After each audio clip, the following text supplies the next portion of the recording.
Comment avoir du flow avec tes sneakers? Pour y parvenir, un élément à maîtriser, tes lacets. C'est quelque chose qui peut te sembler anodin et c'est pourtant précisément ce type de détail-là qui, une fois accumulé, va te rendre stylé. T'as déjà sûrement croisé des hommes dans la rue qui ne portent que des vêtements simples et tu sais pas pourquoi ils dégagent un truc de malade. C'est précisément dans ce cas-là qu'il y a plein de petits détails accumulés qui font toute la différence. Je vais te montrer aujourd'hui comment avoir du flow avec n'importe quel type de sneakers. Voici d'abord ce que tu ne dois pas faire. Ici, tu vas avoir les lacets serrés et avoir les lacets qui sont longilignes, ok? Et ensuite, tu vas les faire sur le dessus comme un petit garçon qui a bien fait ses devoirs.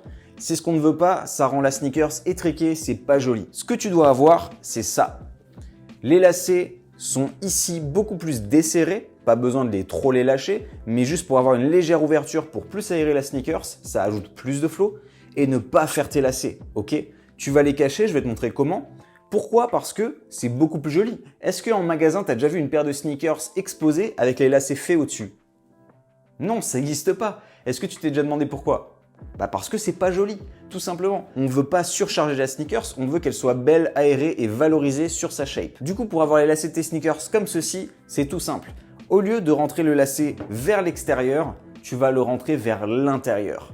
C'est ça qui va te permettre de naturellement avoir le lacet qui rentre et pas qui sort puis qui rentre avec une boucle moche sur la chaussure. Deuxième manière de faire tes lacets, les laisser légèrement ressortis comme ça. C'est très joli également et si tu possèdes une paire de Off-White, il y a la petite écriture que tu as envie de laisser visible. C'est quand même un hommage au travail du créateur. Pour faire ça, deux choses. Soit tu as les lacets qui le permettent, la longueur est parfaite, tu as juste à les desserrer un tout petit peu pour que ça arrive parfaitement ici.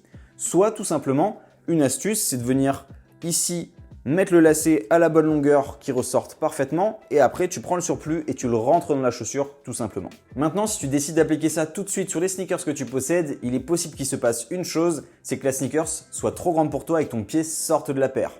Pourquoi? Parce que malheureusement, tu as choisi ta paire trop grande. C'est quelque chose que j'observe aussi bien durant mes coachings que dans la vie de tous les jours. Ça se voit tout de suite, lorsque la paire ne maintient pas le pied, elle va forcément faire plus de plis et c'est beaucoup moins joli. Donc tu dois absolument choisir à ta taille pour te permettre de faire ça. Si aujourd'hui tu souhaites appliquer ce conseil mais que tes sneakers sont trop grandes, ne t'inquiète pas, tu as une petite astuce. T'achètes une paire de semelles, tu les glisses dans tes sneakers et ça va surélever ton pied pour être mieux maintenu dans ta paire. Et à ce moment-là, tu vas pouvoir ouvrir tes lacets et avoir enfin du flow avec tes sneakers. D'ailleurs, si tu veux des conseils plus approfondis en termes de style, n'hésite pas à aller voir le premier lien dans la description. Si t'as aimé cette vidéo, je compte sur toi pour mettre un pouce bleu et t'abonner. Sur ce, je te dis à la prochaine dans une nouvelle vidéo.